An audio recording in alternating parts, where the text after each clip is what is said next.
আসসালামু আলাইকুম। আজ অত্যন্ত দুঃখ ভরাক্রান্ত মন নিয়ে আপনাদের সামনে উপস্থিত হয়েছি। আমার স্বনির্বন্ধ অনুরোধ, আপনারা পুরো কথাগুলো শুনবেন, তারপর আপনাদের মতামত জানাবেন। সম্প্রতি বিভিন্ন কলেজে পরীক্ষা শুরু হয়েছে, প্রি টেস্ট কিংবা ফার্স্ট ইয়ারের বিভিন্ন সিটি এক্সাম, আর নিয়মিত কলেজ যাতায়াত তো আছেই।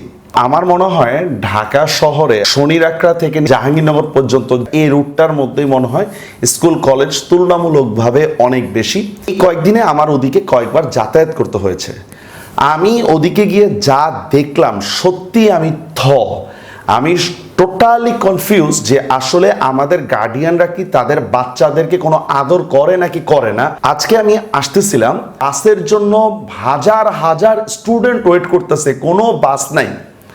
মানে নীলক্ষেত থেকে শুরু করে নিয়ে হচ্ছে আপনার ঢাকা মেডিকেল পর্যন্ত কোনো বাস নাই। মানে যদি কোনো বাস আসে তাহলে সেখানে ওঠা সম্ভবই না। আমি যখন কোচিংগুলোয় ক্লাস নিই তো তখন অনেক মেয়ে আসে ক্লাস করতে, মানে একবারে পুরা জান যায় যায় অবস্থা। আরে কি হয়েছে তোমার? স্যার পরীক্ষা শেষ হওয়ার পরে মাত্র আসলাম কোচিংয়ে। আচ্ছা ভালো কথা, পরীক্ষা শেষ হয়েছে অনেক আগে, তাহলে এত দেরি হলো কেন? বাসের জন্য ওয়েট করতে করতে 1 ঘন্টা 1.5 ঘন্টা লেগে গেছে। ম্যাক্সিমাম বাসগুলো হচ্ছে স্টুডেন্টদেরকে উঠতে দেয় না। এই কষ্টগুলো আপনারা মানে প্রশমনের কোনো চেষ্টাই করতেছেন না। আপনাদের যেটা চাওয়া আছে নিরাপদ ট্রান্সপোর্ট, যে আপনাদের অধিকার, এই ব্যাপারে আপনাদের কোনো কথাই নেই। পরীক্ষার পরে বাসের জন্য ওয়েট করেন, কলেজে যেতে বাসের জন্য ওয়েট করেন। কি একটা অবস্থা! আপনার কলেজ টাইম আর হচ্ছে অফিস টাইম একই সময়, চাইলেও আপনি উঠতে পারতেছেন না। এই যে সিটি কলেজ, এরা কি স্টুডেন্টদের কাছ থেকে কম টাকা নেয় বলেন? আমি কলেজের মান নিয়ে কোনো কথা বলতেছি না। একটা সিটি কলেজের ছেলে যখন হচ্ছে কলেজটা শেষ হয়, বাসে উঠতে তার কি কষ্ট হয়, একটা মেয়ের কি পরিমাণ হ্যারাসমেন্টের শিকার হয়।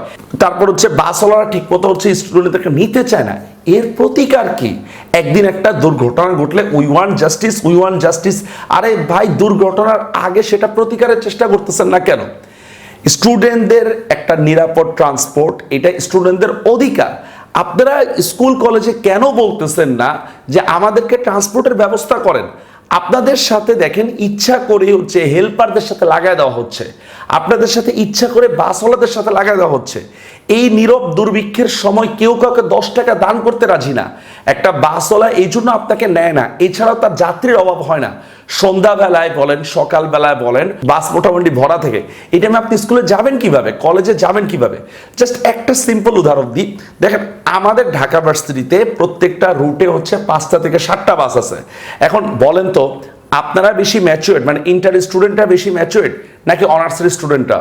অবশ্যই অনার্সের স্টুডেন্টরা বেশি ম্যাচুয়ার্ড। আচ্ছা, এখন দেখেন, ঢাকা ভার্সিটি কি নির্দিষ্ট কোনো ড্রেস আছে?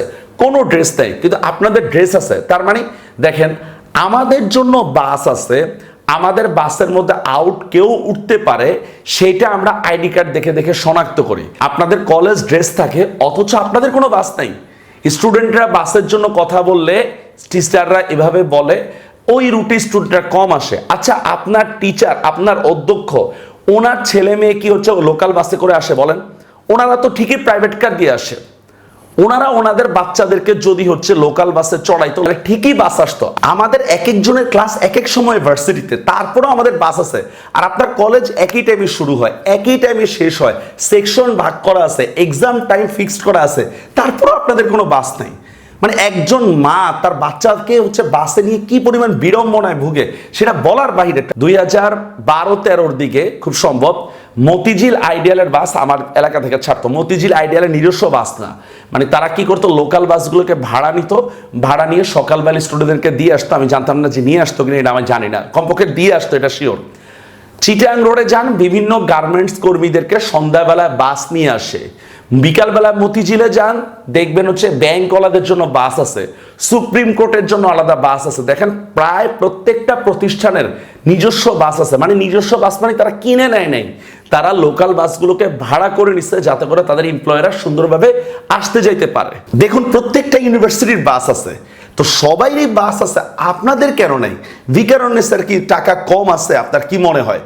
এই যে ভিকারুননিসা যে সমস্ত গার্ডিয়ানরা পড়ান, আপনি ভিকারুননিসা থেকে শনিয়াকড়ার দিকে আসার মাত্র 2টা বাস, লাভলি আর লাভ বাইক, একটা বাস আসতে না আসতে মিনিমাম 200 স্টুডেন্ট দাঁড়ায় থাকে, কে কার আগে ঢুকবে। এরপর দেখেন যে মানে হ্যারাসমেন্টের বিষয় তো আছে, হেল্পার যায়, গায়ে খারাপ টাচ লাগে, ইত্যাদি ইত্যাদি, এগুলো তো আছেই। আচ্ছা, গার্ডিয়ানরা বাচ্চাদের মুখের বুলি ঢুকায় দিলে মানে হচ্ছে ইচ্ছা মতো শুধু পড়াইলেই কি এটা আদর হয়? আপনার বাচ্চা নিরাপদে যাইতে পারতেছে কিনা, প্রত্যেকটা দিন তার শরীরের উপরে কি পরিমাণ ক্ষত যাচ্ছে, এটা কি একটু চিন্তা করে দেখছেন? আপনারা কেন প্রিন্সিপালকে ফোর্স করেন না যে আমাদের জন্য বাসের ব্যবস্থা করেন? আমরা তো ভাড়া দিবই, আপনি হাফ ভাড়া নেন কিংবা ফুল ভাড়া নেন, কমপক্ষে আমাকে নিরাপদ ট্রান্সপোর্টের ব্যবস্থা করেন। কোনো কিছু বললেই আপনারা একটা যুক্তি দেন আমাদেরকে টিসি দিয়ে দেবে। আর কেন টিসি দিবে? আমি কি মারামারি করতেছি? আমি কি কলেজে কোনো বিশৃঙ্খলা কিছু করতেছি? আমি আমার অধিকারের কথা বলতেছি, আমি আমার একটা দাবি তুলতেছি, এখানে কেন টিসি দিবে? আর কত স্টুডেন্ট মানে এরকম হ্যারাসমেন্টের শিকার হলে, আর কত স্টুডেন্ট মারা গেলে তারপর হচ্ছে আপনারা বলবেন যে স্টুডেন্টদের জন্য নিরাপদ বাস চাই।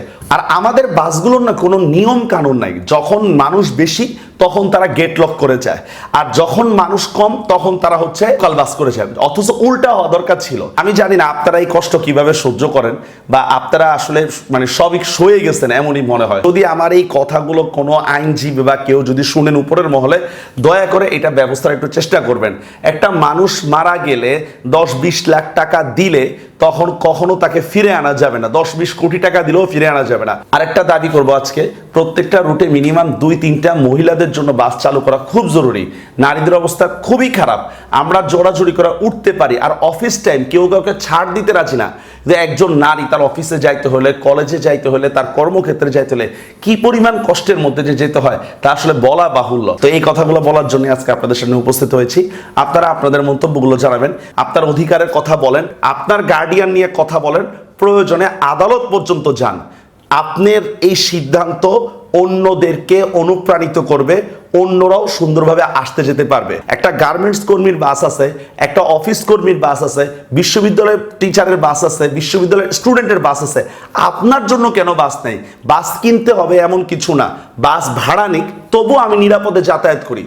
যে যদি হাফ ভাড়ার কথা ওনারা যদি স্বীকার করে তাহলে তো আরো ভালো, আমি নিরাপদে হাফ ভাড়া দিয়ে যাতায়াত করব। আমরা পারি শুধু রিক্সাওয়ালা আর বাসওয়ালাদের সাথে পারি, অথচ আমাদের যে জায়গাটা আন্দোলন করা উচিত, যে জায়গায় আমাদের অধিকারের কথা বলা উচিত, সেই জায়গায় আমরা নিশ্চুপ। সবাই ভালো থাকবেন, আপনার মন্তব্য জানাবেন। আল্লাহ হাফেজ।